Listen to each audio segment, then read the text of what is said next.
আরতিকা, hello, কেমন লাগছে তোমার? কটা ঠাকুর দেখলে? হ্যাঁ, আর সামনে গোয়ার ঠাকুরটা ঠিক আছে। ও বলছে যখন আরাত্রিকা মহাপঞ্চমী তিথির আমরা ঠাকুরটা দেখতে এসেছি।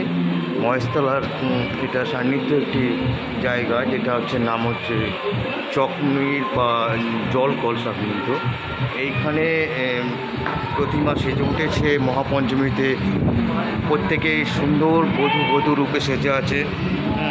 আমরা দেখতে পাচ্ছি এখানে আরাত্রিকা মায়ের কাছাকাছি চলে এসেছে।